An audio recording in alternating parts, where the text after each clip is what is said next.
Murray, you got some very interesting answers out of Keith Earls talking to him about wing defence. Yeah, again, this is one that I'd be interested to hear Bernard's thoughts on.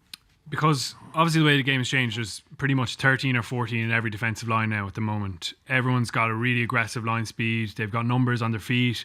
The wings are generally high up the pitch. It's been one of the big transformations in the last few years in the game.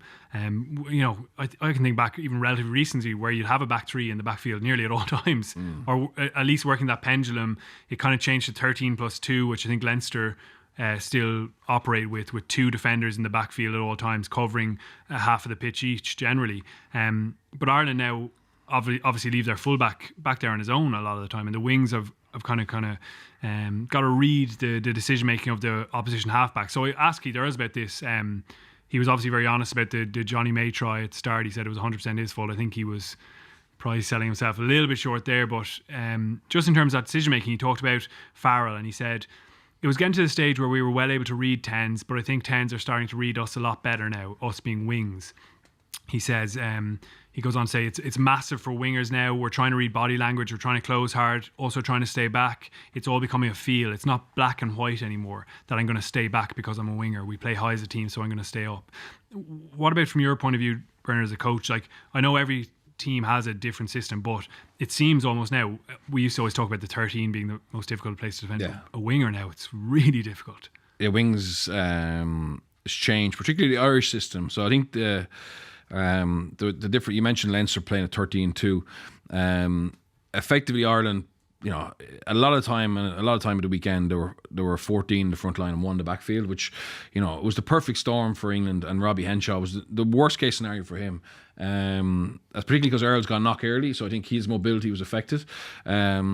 And they were just winning a lot of collisions, so the wings had to stay higher than they normally would. And then obviously our wings didn't really do a great job, and Robbie missed a couple of high balls.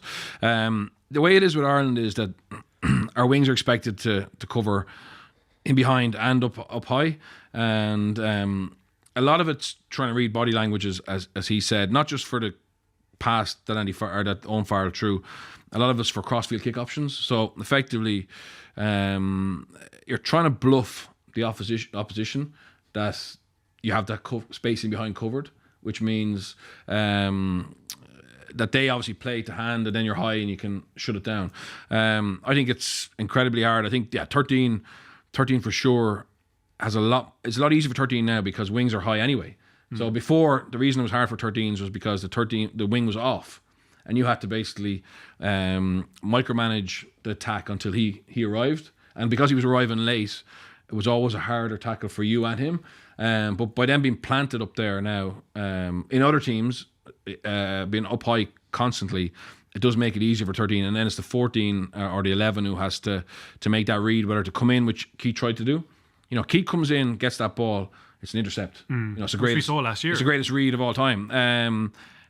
The reality was, it was a phenomenal pass from Owen Farrell. I don't think many tens, Johnny could do it, but a lot of tens wouldn't have the balls or the accuracy to throw that pass. So him doing what he did would have actually made the attack narrower, and potentially then Tulagi runs into Connor, tread over. We were on our back foot as it was. So I think it's difficult. I think this week, given what we've seen from Scotland before, they'll like to try and keep the ball.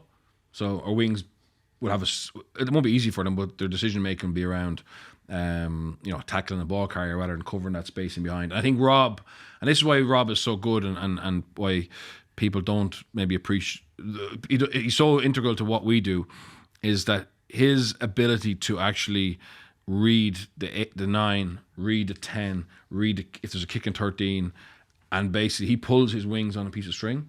So they'd actually have to make less decisions when he's there, because he makes it for them and he communicates with them. Whereas potentially at the weekend, a novice fullback, they were having to make more decisions based on their own reading of the situation than they will this weekend.